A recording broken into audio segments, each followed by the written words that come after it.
Halo, what's up guys? Ketemu lagi dengan saya Hartono di sini yang pastinya wong Jawa yang tidak meninggalkan Subosito. Oke guys, di video kita kali ini aku mau menceritakan satu kisah dari pejuang devisa, teman seperjuangan kita yang baru datang 3 hari sampai Korea tetapi dipulangkan. Loh, kok bisa? Yowes, daripada teman-teman penasaran, kita simak kronologinya. Langsung saja, cus!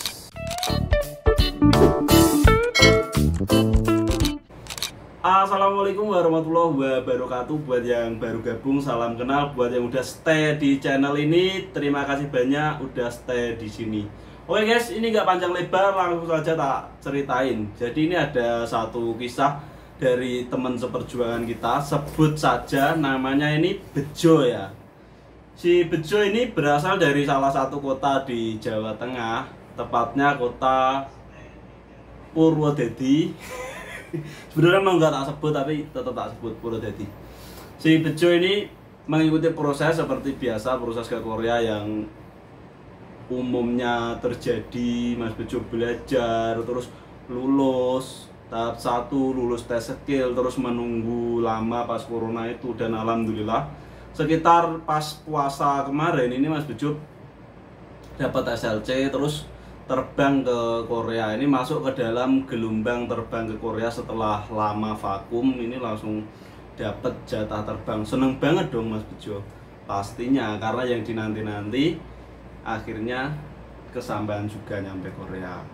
Tetapi pas kejadian sampai di pabrik, ternyata di pabriknya Mas Bejo ini nggak ada seniornya orang Indonesia, bahkan nggak ada orang asing sama sekali di situ. Pekerjanya pure pekerja pribumi, pekerja Korea semuanya. Jadi Mas Bejo pun bingung dong. Karena bingung, terus keterbatasan bahasa juga. Yo nggak bisa dipungkiri sih, karena emang kenyataannya meskipun kita itu pandai berbahasa Korea, maksudnya di Indonesia bukan pandai sih, istilahnya nilai kita bagus dalam tryout, bagus pas kita ngerjain soal ujian, nilai ujian bagus. Tetapi pas nyampe sini itu emang bener-bener saya pun mengalami itu kayak bener-bener nol prudul loh guys. Jadi nggak ada apa-apanya karena pelafalan, tulisan itu beda semua. Bahkan saya pas sampai pertama pun ngangong-ngangong. Begitupun Mas Bejo ini.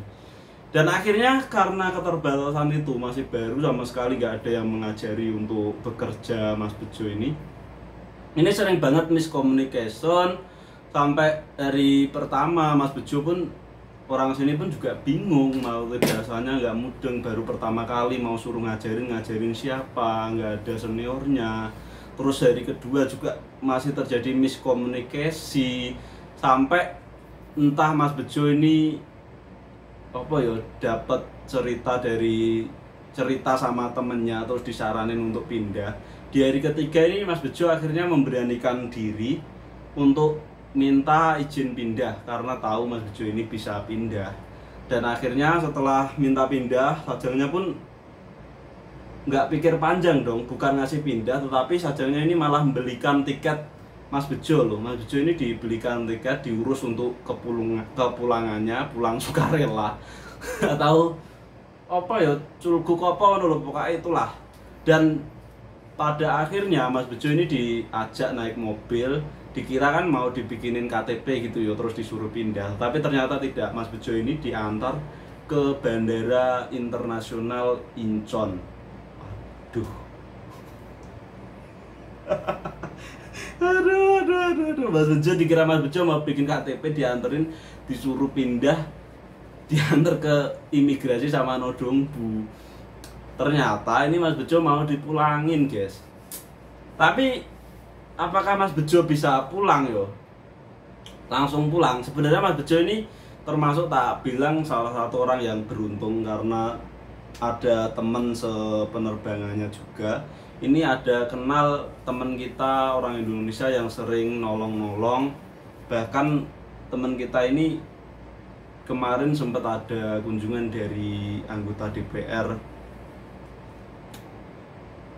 mewakili TKI Korea.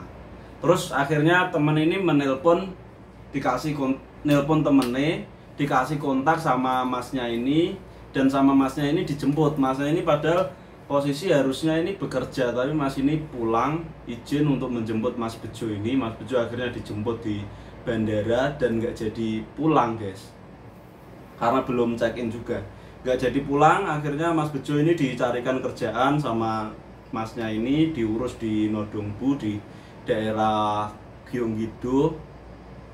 Tepatnya aku kurang tahu karena ini ceritanya aku cuma cerita dari masnya yang nolong ini. Terus di Nodongbu ini nggak langsung diterima guys, mengalami beberapa kendala. Ini di Nodongbu A ditolak, Nodongbu B juga ditolak, di Nodongbu C ditolak, hingga akhirnya muter-muter ada salah satu Nodongbu yang mau untuk ngurus masnya ini batalin proses kepulangannya loh. Dan akhirnya masnya ini alhamdulillah dibolehkan untuk mencari pekerjaan lain di Korea. Alhamdulillah banget, ini bener-bener sesuai dengan namanya ya guys ya, Bejo. Meskipun nama samarannya.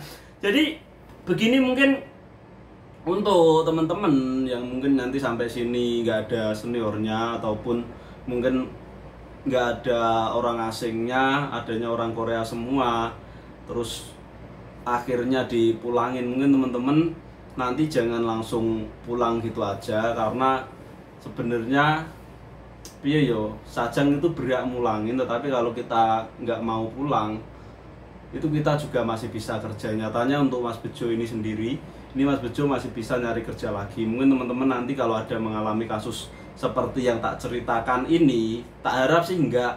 Kalau misal mengalami seperti ini nanti bisa minta bantuan ke shelter lebih tepatnya. Kalau misal shelter kan karena menangani banyak masalah, mungkin bisa minta tolong ke pengacara.